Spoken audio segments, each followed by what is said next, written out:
بسم اللہ الرحمن الرحیم۔ آج میں آپ کو عورت کی زندگی کے مختلف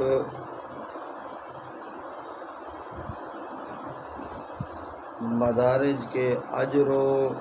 ثواب کے بارے میں بتاتا ہوں تاکہ واضح ہو جائے کہ اسلام نے عورت کے ساتھ کس قدر نرمی کا معاملہ کیا ہے۔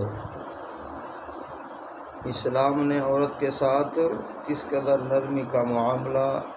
فرمایا ہے۔ شریعت محمدیہ صلی اللہ علیہ وآلہ وسلم کے اندر عورت کے ساتھ اتنا عزت کا اور نرمی کا معاملہ شریعت محمدیہ کے اندر بتایا گیا ہے۔ جس عورت کو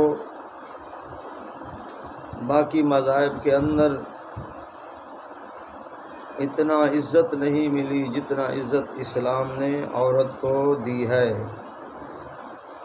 تو رسول اللہ صلی اللہ علیہ وآلہ وسلم فرماتے ہیں اللہ نے جس کو ایک بیٹی عطا کی تو یوں سمجھے اس کے لیے جنت کا دروازہ کھول دیا گیا ہے، یوں سمجھیں کہ اس کے لیے رحمت کا دروازہ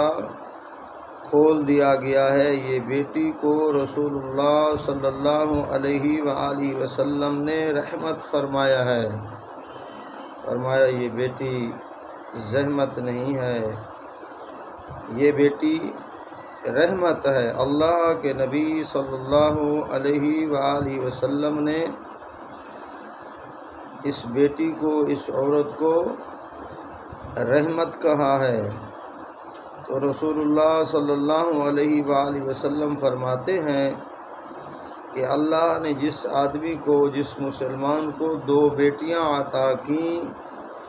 وہ ان 2 بیٹیوں کی اچھی طرح پرورش کرے،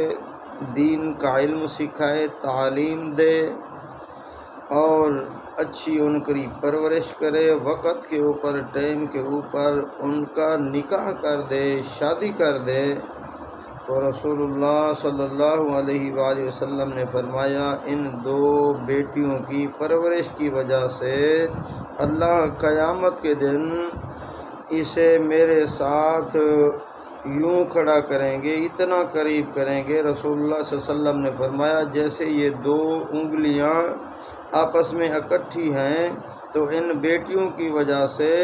قیامت والے دن یہ مجھ محمد صلی اللہ علیہ وسلم کے اتنا قریب ہوگا جتنے 2 انگلیوں کا فاصلہ ہے۔ یعنی اس بیٹی کی وجہ سے، اس لڑکیوں کی وجہ سے، ان بیٹیوں کی وجہ سے اللہ رب العزت اسے شان عطا فرمائیں گے، اور رسول اللہ صلی اللہ علیہ وآلہ وسلم فرما رہے ہیں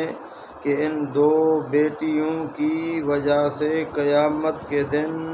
محمد صلی اللہ علیہ وآلہ وسلم کے یہ آدمی بہت قریب ہوگا۔ تو بیٹی کی وجہ سے اللہ نے اور اسلام نے، قرآن نے، شریعت محمدیہ صلی اللہ علیہ وآلہ وسلم نے کتنا انسان کو مقام عطا فرمایا ہے، اور بیٹی کی عزت، احترام اور توقیر کا اسلام کتنا حکم دیتا ہے۔ تو میرے بھائیوں، میری بہنوں، اسلام عورت کے حقوق کو غصب نہیں کرتا، نہ غصب کسی کو کرنے دیتا ہے۔ اسلام نے عورت کو اتنے حقوق دیے ہیں کہ آپ سمجھ بھی نہیں سکتے کہ اسلام نے عورت کو کتنے حقوق دیے ہیں۔ اتنا کسی مذاہب نے عورت کو حقوق نہیں دیے جتنے حقوق اسلام، قرآن اور شریعت مطہرہ نے عورت کو عطا کیے ہیں۔